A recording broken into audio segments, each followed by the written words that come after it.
우리 주님 부활하신 거룩한 주일에 또 하나님의 은혜로 주의 사랑하는 성도들이 예배의 자리로 부름을 받습니다.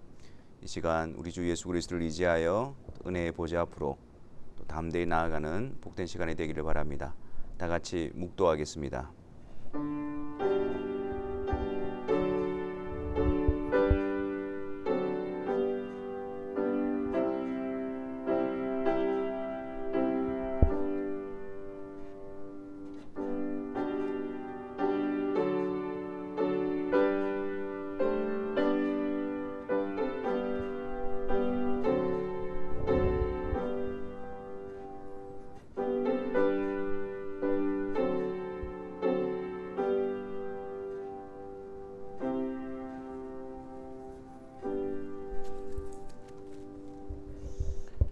사도신경으로 우리가 믿는 삼위 하나님에 대해서 다 같이 고백하겠습니다. 전능하사 천지를 만드신 하나님 아버지를 내가 믿사오며 그 외아들 우리 주 예수 그리스도를 믿사오니 이는 성령으로 잉태하사 동정녀 마리아에게 나시고 본디오 빌라도에게 고난을 받으사 십자가에 못 박혀 죽으시고 장사한 지 사흘 만에 죽은 자 가운데서 다시 살아나시며 하늘에 오르사 전능하신 하나님 우편에 앉아 계시다가 저리로서 산자와 죽은 자를 심판하러 오시리라. 성령을 믿사오며 거룩한 공예와 성도가 서로 교통하는 것과 죄를 사하여 주시는 것과 몸이 다시 사는 것과 영원히 사는 것을 믿사옵나이다. 아멘. 우리 다 같이 찬송하겠습니다. 16장 그리고 79장입니다. 우리 16장 찬송은 처음 불러보는 찬송인데 삼위 하나님에 대한 바른 신앙의 고백을 담고 있기 때문에 좀 생소하더라도 우리가 계속해서 이 찬송으로 또 찬양을 드렸으면 좋겠습니다.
사랑의 하나님 아버지, 우리 주 예수 그리스도를 통해서 허물과 죄로 죽었던 우리를 거룩하게 하시고 또 새로운 생명을 주사 그리스도 안에서 또 함께 하나님의 자녀로 거듭나게 하신 은혜를 감사합니다.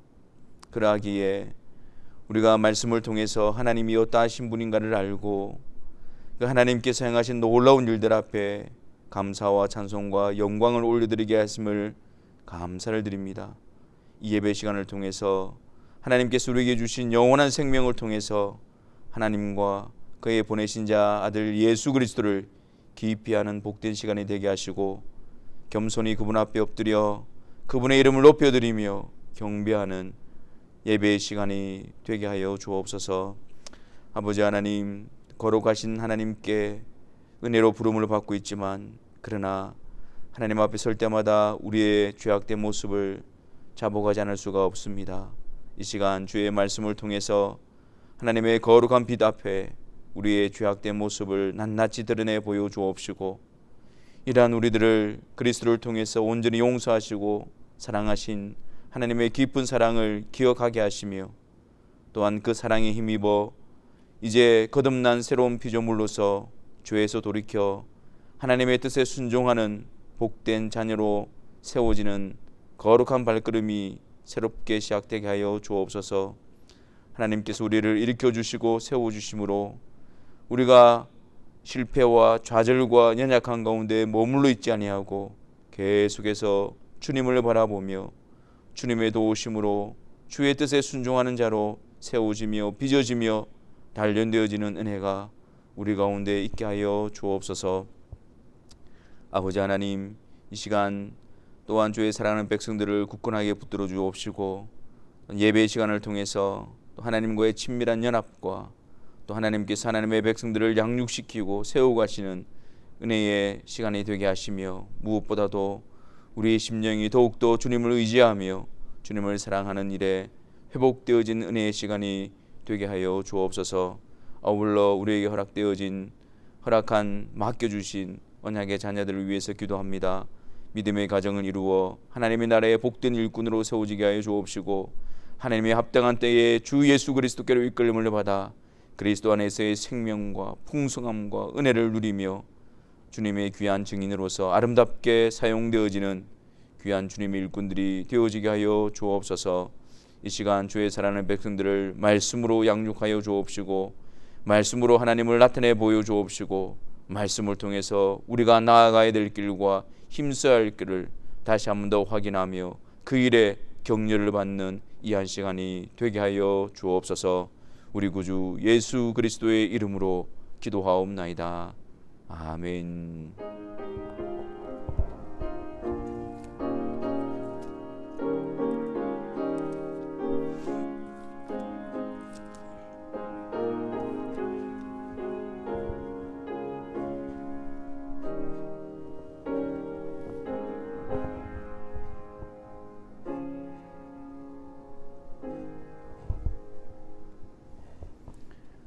하나님 말씀 보겠습니다. 신약 성경 요한계시록 9장 13절부터 21절에 있는 말씀입니다. 요한계시록 9장 13절부터 21절까지 우리 다 함께 하나님의 말씀을 읽겠습니다.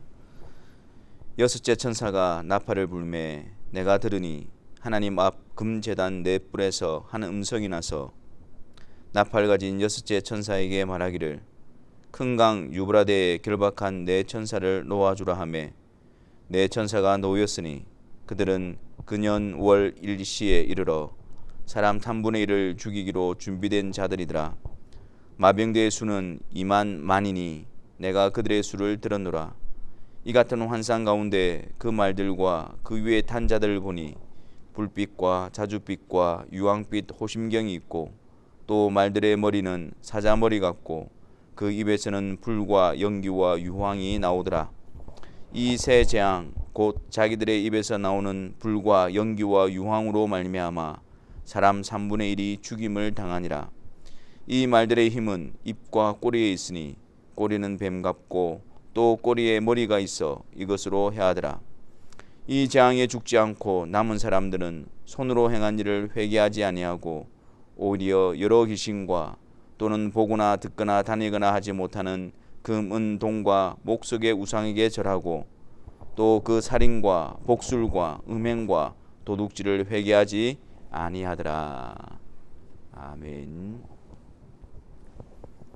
우리는 지난 주일 말씀을 통해서 5번째 천사가 나팔을 불 때 나타났던 모습을 살펴보았습니다. 5번째 나팔을 불 때에 하늘에서 떨어진 별 하나가 있었죠. 그 별 하나가 무저갱의 열쇠를 받아서 무저갱을 열게 되어집니다.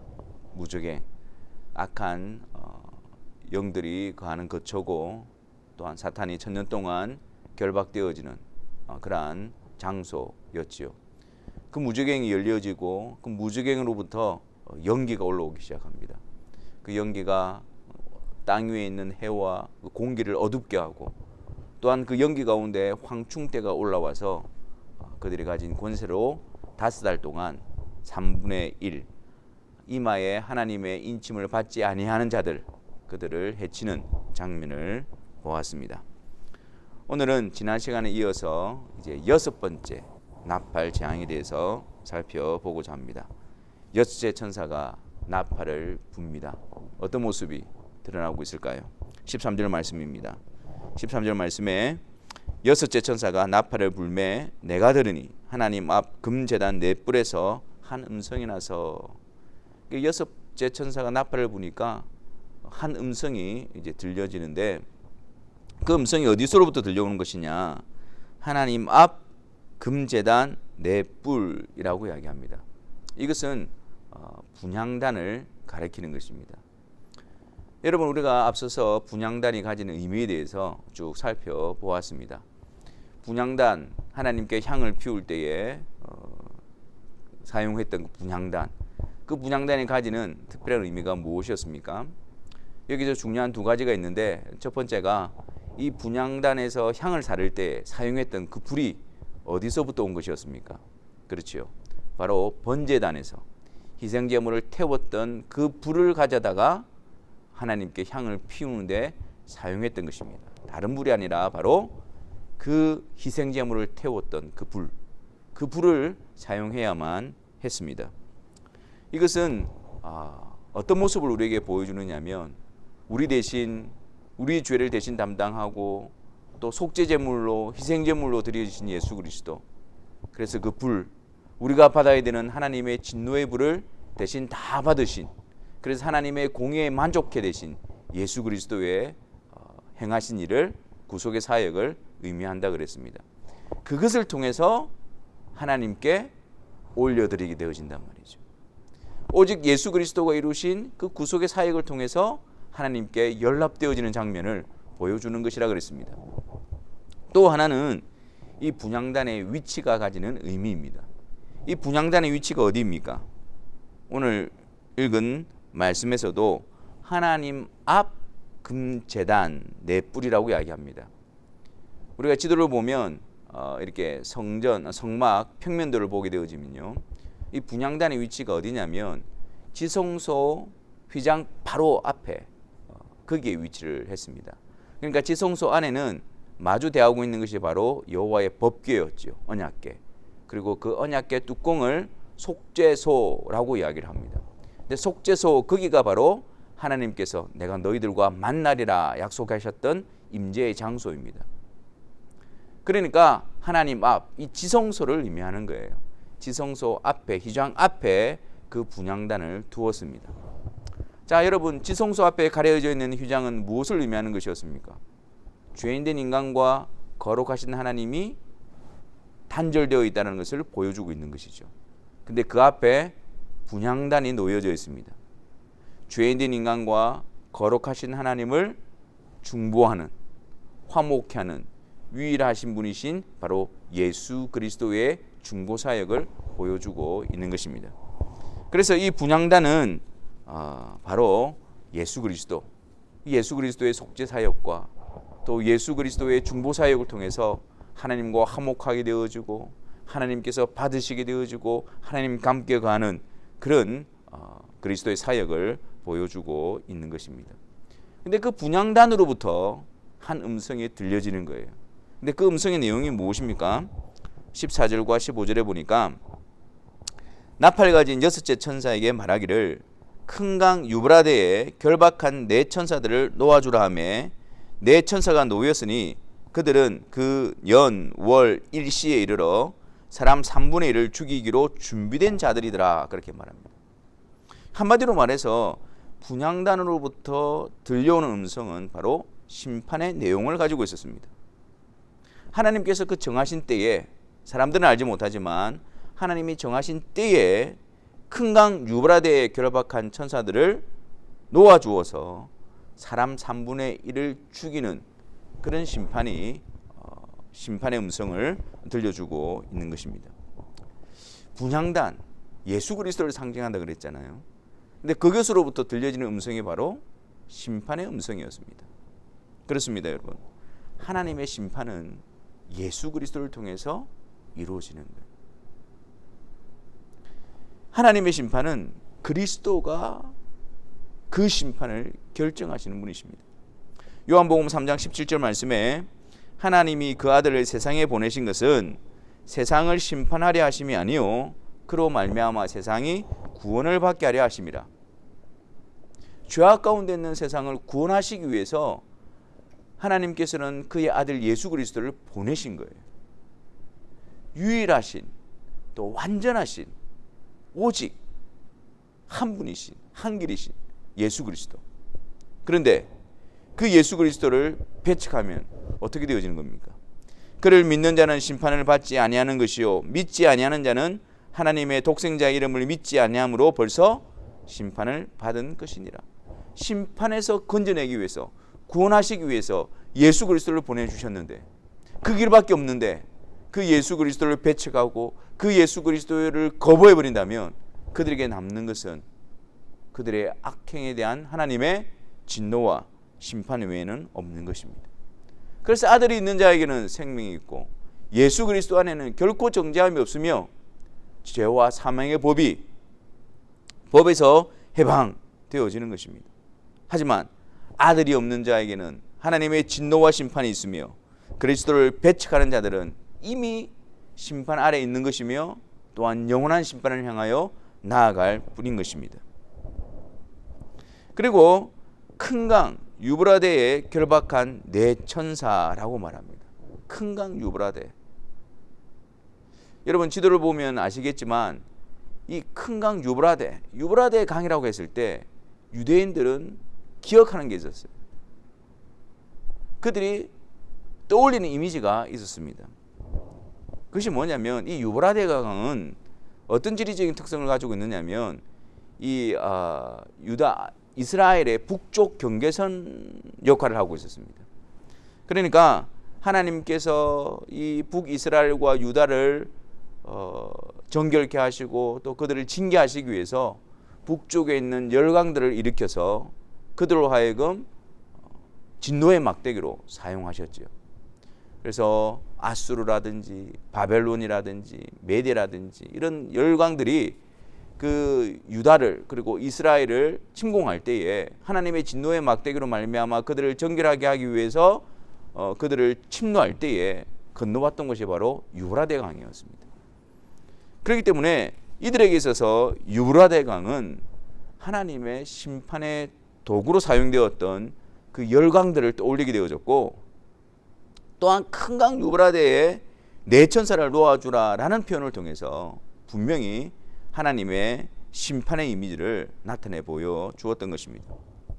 그러면서 이어서 이 마병대가 등장하지 않습니까? 16절에 마병대의 수는 2만 만이니 그래서 2억입니다. 이들이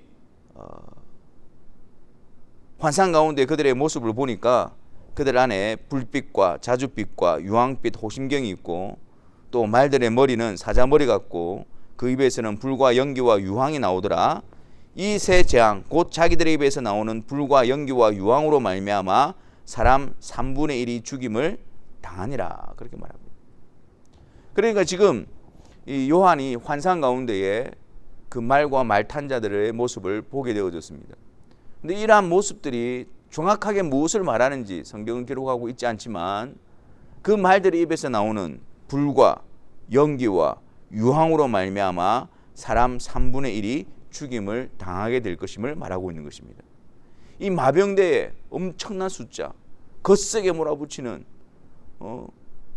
그 마병대의 숫자의 모습과 그리고 또한 이 입에서 나오는 불과 연기와 유황, 하나님의 심판의 상징이었던 이러한 모습들을 통해서 하나님의 심판이 그들 가운데에 아주 강력하게 거세게 부르닥칠 것을 보여주고 있는 것입니다.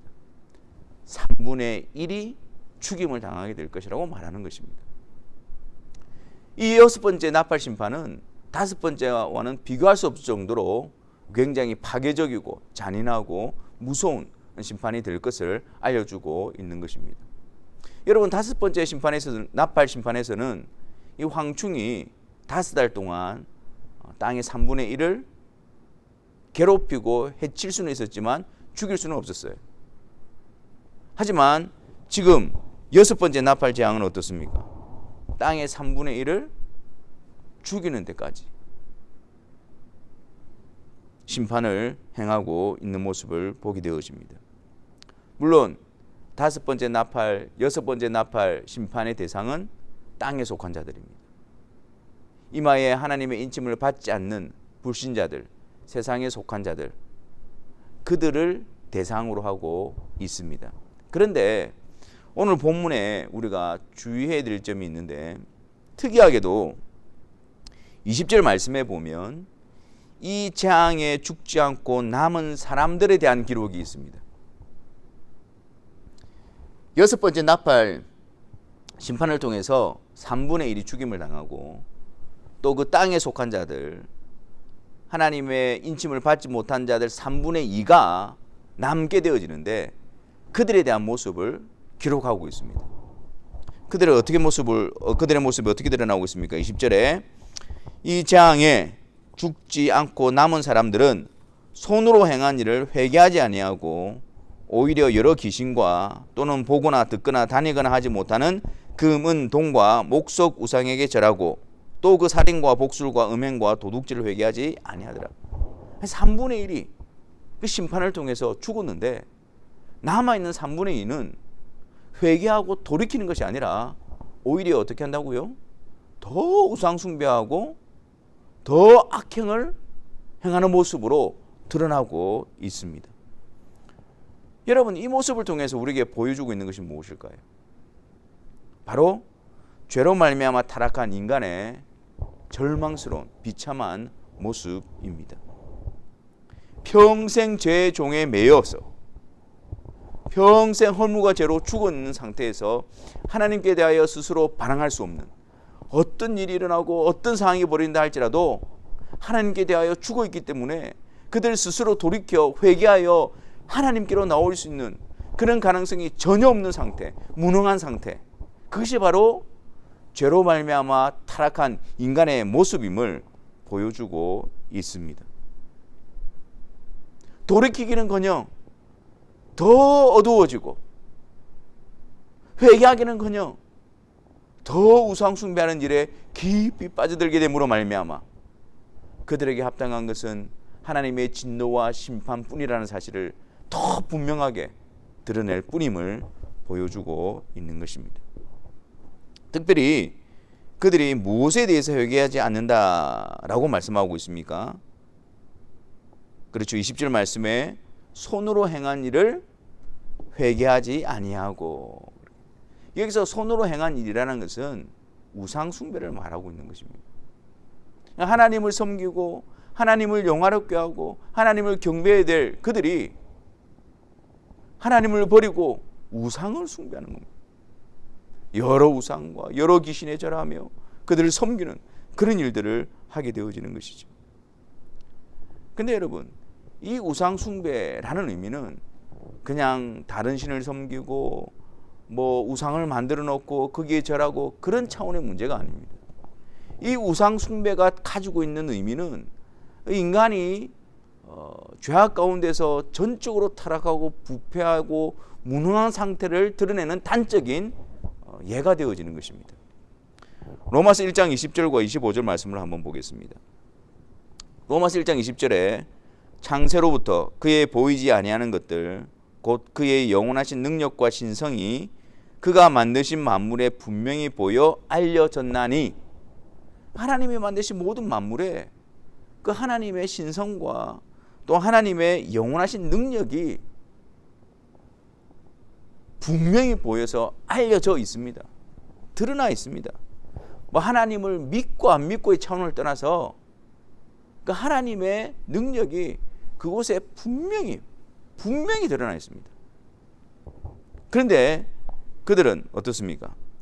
하나님을 알되 하나님을 영화롭게도 아니하며 감사하지도 아니하고, 그 사실을 알아도 그들은 스스로 하나님을 영화롭게 할 수 없는 상태라는 거예요. 그것을 알아도 그들 스스로 하나님 앞에 감사하며 하나님을 높이며 하나님을 경배하는 자리로 나올 수 없는 존재라는 사실을 보여주고 있는 것입니다. 알아도 그들이 하나님 앞에 굴복하고 하나님 앞에 엎드리고 하나님을 섬기고 하나님을 인정할 수 없는, 본성적으로 근본적으로 그러한 자들이라는 사실을 보여주고 있는 것입니다. 철저하게 죽어 있기 때문에, 철저하게 무능함 가운데 있기 때문에 아무리 분명하게 드러나 있어 보여도 그들은 하나님에 대한 바른 반응을 기대할 수가 없는 그런 존재들인 것입니다. 계속해서 보겠습니다. 오히려 그 생각이 허망해지며 미련한 마음이 어두워졌나니 스스로 지혜 있다 하나 어리석게 되어, 오히려 그 영광스럽게 찬란하게 분명하게 드러나 있는 하나님의 능력과 신성 앞에서 그들은 오히려 그 생각이 허망해질 뿐입니다. 미련한 마음이 더 어두워질 뿐입니다. 그래서 스스로 지혜 있다 여기면서 어리석게 되어져서 창조주이신 하나님을 버리고 새와 짐승과 기어다니는 동물의 모양의 우상을 바꾸어 우상을 섬기는 자들이 되어지는 것입니다. 여러분, 이 우상숭배가 가지고 있는 의미를 아시겠습니까? 우상숭배는 철저하게 하나님 앞에 죽어있는 자들에게 나타나는 모습입니다. 철저하게 그 생각이 허망해지고 미련한 마음이 어두워진 자들이 도달하는 자리입니다. 철저하게 자신은 지혜 있다고 여기면서 어리석은 모습으로 빠져있는, 그것이 바로 우상숭배로 드러나는 것입니다. 그들의 타락과 그들의 무능과 어둠과 교만으로 인해서 하나님을 버리고 우상을 만들어 숭배하는 것으로 드러나는 것입니다.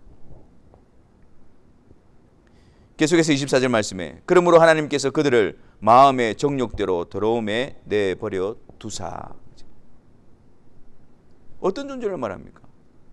하나님께서 뜻을 정하시고 그 상황 가운데서 그들을 건져내시기로 작정하시고 적극적으로 간섭하지 않는 이상, 그냥 그 상태를 내버려 두는 이상 그 누구도 스스로 하나님께로 나올 수 없는 절망적이고 비참한 상태에 있는 인간의 모습을 말하고 있는 것입니다. 그리고 21절에서는 그들이 우상숭배 만들어내는 것이 아니라 우상숭배와 함께 맞물려 있는 것이 있습니다. 그들의 손으로 행한 일, 우상숭배뿐만 아니라 우상숭배와 함께 짝을 이루고 있는 것, 뗄래야 뗄 수 없는 모습, 그것이 무엇입니까? 그 살인과 복술과 음행과 도둑질을 회개하지 아니하더라. 우상에게 절하는 것과 살인과 복술과 음행과 도둑질을 회개하지 않는다. 여러분, 여기서 살인, 음행, 도둑질 10계명이 나와 있는 하나님의 계명이죠. 복술, 이거 역시 하나님께서 계명으로 금하신 것입니다. 다시 말씀드려서 그들의 우상 숭배와 함께 맞물려 있는 것은 하나님의 계명에 불순종하는 거예요. 죄로 말미암아 하나님 앞에 죽어 있는 자들의 모습은 우상 숭배와 하나님의 계명에 불순종하는 것, 그것으로서 드러나게 되는 것입니다. 이 우상 숭배와 하나님의 말씀에 불순종하는 것은 동전의 양면과 같이 맞물려져 있습니다. 우상 숭배하는 자들은 끊임없이 하나님의 계명에 대적하고 불순종하는 자들입니다. 겉으로는 하나님을 섬기는 것처럼 보여도 실제적으로 하나님의 계명에 순종하고 있지 않다면 그것은 우상 숭배하는 자들입니다. 이스라엘 백성들이 그러지 않았습니까? 이스라엘 백성들이 성전에서 하나님께 제사를 지냅니다. 희생제물을 바칩니다. 그와 동시에 그들은 뭘 하고 있습니까? 산당에서 우상을 만들어 놓고 우상을 숭배하고 있습니다. 하나님 제단 옆에 우상을 만들어 놓고 이방신상을 섬기고 있습니다. 그러면서 하나님을 경외하며 하나님의 백성이라고 자처하는 자들이었습니다. 그들에 대한 하나님은 무엇이라고 말씀하십니까? 너희가 나를 청종치 않는다고 말합니다. 너희가 입술로는 나를 경배하지만 마음은 내게서 멀도다. 헛되이 나를 경배하는도다. 그들의 그 모습은 성전에서 하나님께 제사를 지내고 있었지만 실질적인 그들의 모습은 우상 숭배자들이었습니다. 실질적인 그들의 모습은 헛되이 경배하는 자들이었습니다. 실질적인 그들의 모습은 하나님으로부터 떠나 있는 그러한 자들이었습니다. 그렇다면 세상 가운데에 하나님의 인침을 받아 하나님의 거룩한 백성으로 부름받은 자들, 그들에게 드러나는 그들 가운데에 조화를 이루는 모습은 어떤 모습일까요? 그것은 바로 하나님과 화목하게 되어주고 하나님을 경배하며 하나님의 계명에 순종하는 것입니다. 요한일서 2장 1절부터 6절 말씀을 한번 보겠습니다. 나의 자녀들아, 내가 이것을 너희에게 쓰면 너희로 죄를 범하지 않게 하려 함이라. 만일 누가 죄를 범하여도 아버지 앞에서 우리에게 대언자가 있으니 곧 의로우신 예수 그리스도시라. 그는 우리 죄를 위한 화목제물이니 우리만 위할 뿐 아니요 온 세상의 죄를 위하심이라. 여러분, 예수 그리스도, 화목제물이신 예수 그리스도를 통해서 죄인된 우리가 하나님과 화목하게 되어졌음을 말합니다. 의로우신 예수 그리스도, 우리의 대언자가 되신 예수 그리스도, 그분을 통해서 거룩하신 하나님 앞에 우리가 의로운 자로 인정을 받고 또한 하나님과 화목하게 되어질 수가 있다는 것이죠. 이렇게 그리스도를 통해서 하나님과 화목하게 되어진 자들, 그 뒤에 이어서 나오는 말씀을 한번 보십시오. 우리가 그의 계명을 지키면 이로써 우리가 그를 아는 줄로 알 것이요 그를 아노라 하고 그의 계명을 지키지 아니하는 자는 거짓말하는 자요 진리가 그 속에 있지 아니하되. 의로우신 예수 그리스도, 대언자이신 예수 그리스도, 화목제물이신 예수 그리스도를 통해서 하나님과 화목하게 되었다라는 그 놀라운 은혜가 우리 가운데 베풀어졌다고 하는 그 특징, 그 증거가 무엇입니까? 우리가 그의 계명을 지키면 이로써 우리가 그를 아는 줄 알 것이요 우리 안에 주님의 말씀이 선포되어지고 우리 안에 주님의 말씀 앞에 반응하고 우리 안에 주님의 말씀에 순종하는 그 역사가 하나님과 우리가 그리스도로 말미암아 화목하게 되어졌다라는 그 복된 사실을 증명해 주는 것입니다. 하나님의 계명에 순종하는 그 복된 역사가 내가 그를 아노라, 하나님이 나의 하나님이시고 내가 하나님의 백성됨을 나타내는 복된 증명이 되어지는 것입니다. 하지만 그를 아노라 하고 그의 계명을 지키지 아니한 자는 거짓말하는 자, 진리가 그 속에 있지 아니한 자다라고 말합니다. 계속해서 누구든지 그의 말씀을 지키는 자는 하나님의 사랑이 참으로 그 속에서 온전하게 되었나니 이로써 우리가 그의 안에 있는 줄을 아노라. 하나님의 사랑이 우리 안에 참으로 온전하게 되어진 그 증거, 우리가 그의 안에 있다라는 그 복된 증거, 그것이 무엇입니까? 누구든지 그의 말씀을 지키는 자는, 우리 안에 하나님의 말씀이 역사하고 우리 안에 하나님의 말씀이 우리를 이끌어가고 우리가 그 말씀 앞에 순종하는 그 놀라운 역사가 하나님의 사랑이 우리 안에 온전히 이루어지고 우리가 하나님 안에 거한다라는 복된 증명이 되어지는 것입니다. 그래서 6절 말씀에 그의 안에 산다고 하는 자는 그가 행하시는 대로 자기도 행할지니라. 이게 하나님과의 연합을 나타내는 거예요.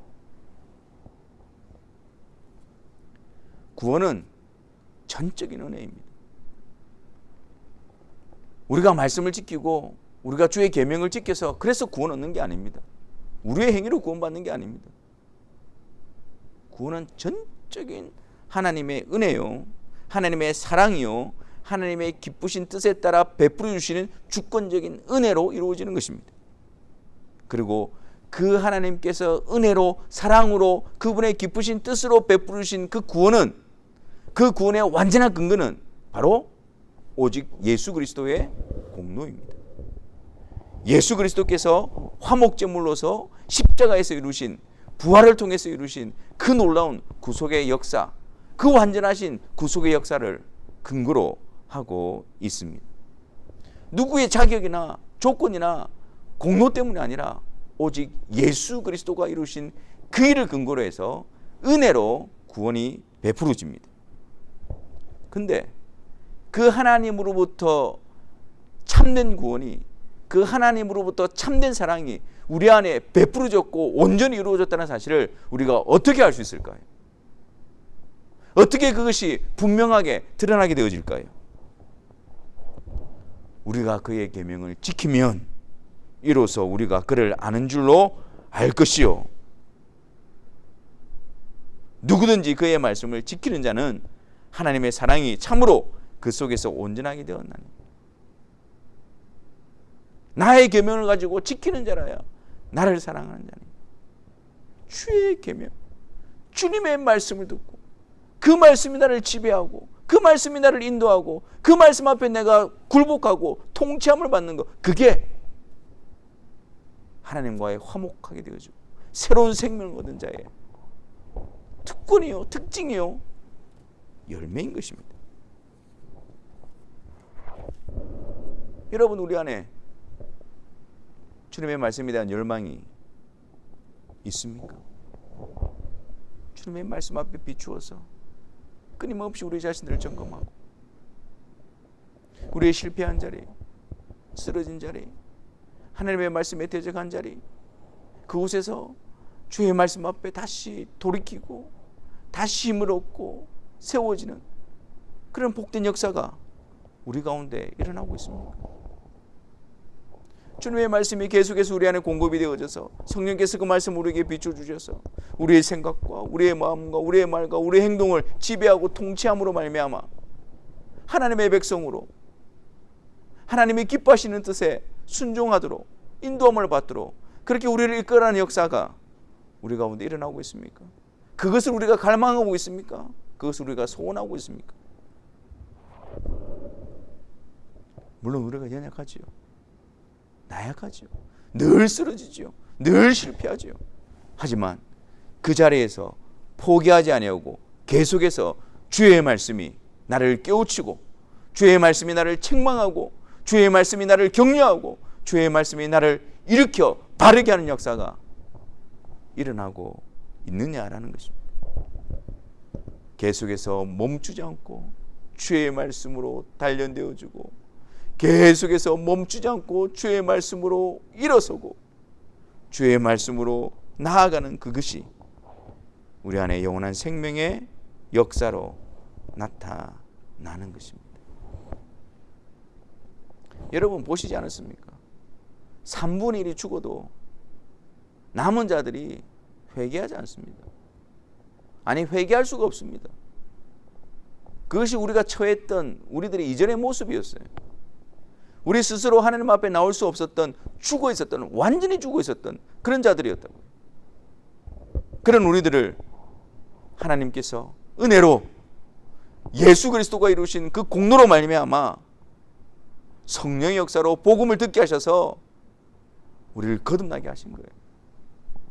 하나님의 자녀다운 자리에, 하나님의 백성다운 자리에 우리를 세워주신 거예요. 그 거룩한 신분과 지위를 하나님께서 허락해 주신 거예요. 그래서 그 증명으로, 그 역사로 우리 가운데 나타나는 것이 무엇입니까? 주의 계명을 듣게 되어집니다. 주의 말씀을 따라 순종하게 되어집니다. 어찌 그것을 우리가 힘겹게 여길 수가 있겠습니까? 오히려 기쁨으로, 감사함으로, 이 감격함으로 주님의 말씀 앞에 우리 자신들을 점검하고 주님의 말씀을 따라 행하는 그 일에 우리가 힘써야 하지 않겠습니까? 정말 감사함으로, 구원받은 자로서, 거듭난 자로서 그것을 기쁨으로 삼고 우리의 소원으로 삼고 우리의 열망으로 삼고 그 일에 우리가 열심을 내어야 되지 않겠습니까? 그럴 때 우리 안에 하나님께서 보여주신 참된 사랑이 풍성하게 될 것이고 우리 안에 보여주신 구원의 은혜가 굳건하게 충만하게 드러나게 될 것입니다. 예수님께서 제자를 부르실 때에 베드로를 찾아가십니다.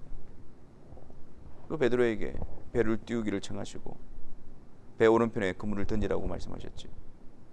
그때 베드로가 우리가 밤이 맞도록 수고하여 얻은 것이 없지만,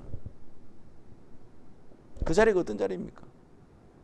베드로가 방금 전까지 밤새도록 수고하였지만 얻은 것이 없는 실패를 경험한 자리였어요. 자기가 직접 경험한 자리였어요. 몸소 경험한 자리였어요. 거기 예수님께서 그물을 던지라고 얘기해요. 주님, 제가 다 해봤습니다. 없습니다. 밤새도록 얻은 것이 없습니다. 아니요. 주님의 말씀에 순종하는 자세는 우리의 경험을 내세우는 게 아닙니다. 우리의 현실을 내세우는 것이 아닙니다. 우리의 생각을 내세우는 것이 아닙니다. 밤이 맞도록 수고하여 얻은 것이 없지만 주의 말씀에 의지하여 배 오른편에 그물을 내립니다. 주의 말씀에 의지하여. 그 자리가 내가 실패한 자리고 그 자리에 분명한 나의 경험이 있는 자리라 할지라도 주의 말씀에 의지하여 순종하는 그것이 하나님의 말씀 앞에 선 우리들의 바른 자세여야 할 것입니다. 사랑하는 성도 여러분, 우상 숭배와 하나님의 계명을 대적하는 이 세상 가운데서 거룩한 하나님의 백성으로 부름받은 자들, 예수 그리스도를 통해서 하나님과 화목하게 되어진 자들, 하나님의 참된 사랑과 참된 구원을 얻은 자로서의 증명, 복된 발걸음, 생명의 역사, 그것은 바로 주의 말씀을 사랑하고 주의 말씀 듣기를 사모하고 주의 말씀을 따르기를 열망하고 계속해서 주님의 말씀 앞에 순종하며 나아가는 바로 그 발걸음이 될 것입니다.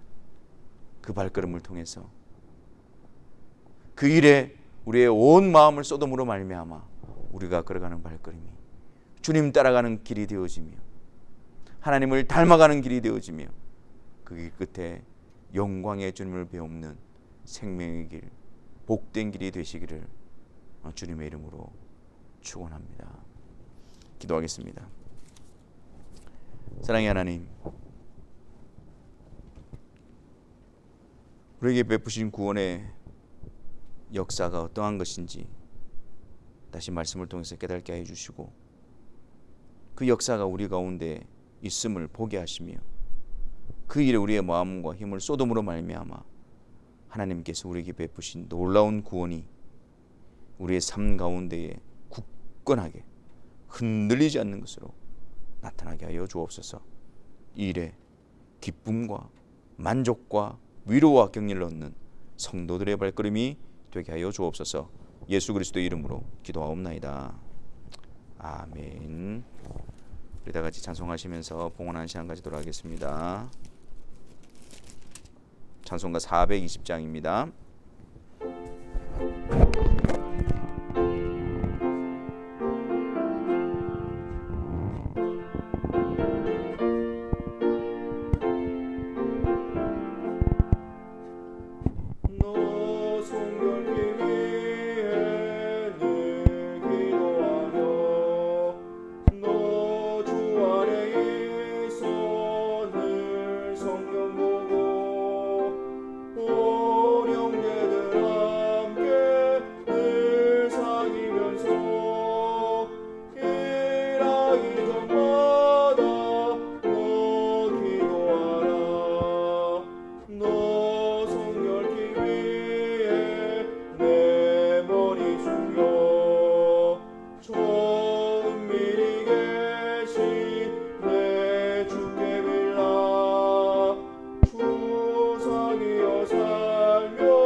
사랑의 주님, 예배 시간 중에 봉헌하는 시간으로 나아갑니다.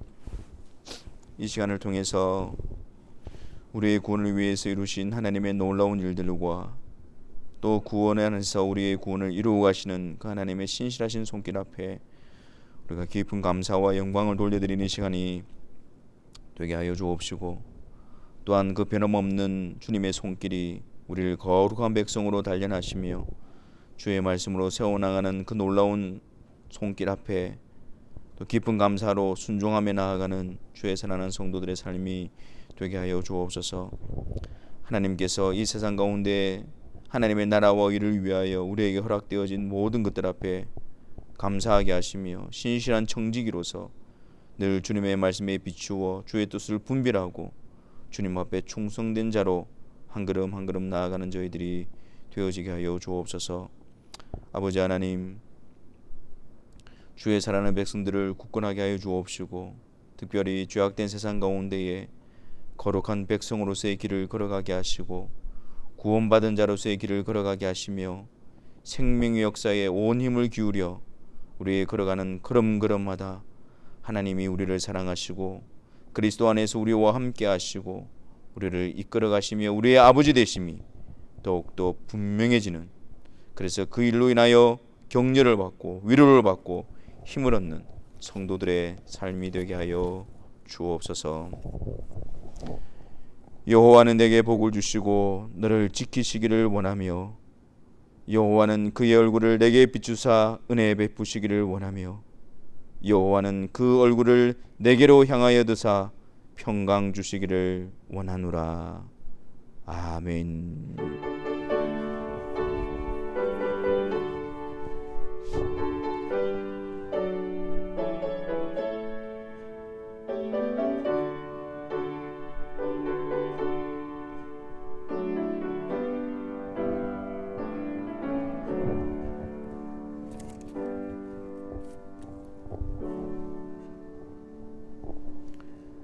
예배를 마쳤습니다. 구원받은 자들은 하나님의 계명에 순종하는 자들이고 하나님의 계명에 순종함으로 우리가 받은 구원이 더욱더 굳건하게 세워집니다. 우리가 주님 은혜 가운데서 주의 말씀을 더욱더 사랑하고 따라가는 일에 기쁨으로 힘쓰는 주의 사랑하는 성도들이 되시기를 바랍니다. 감사합니다.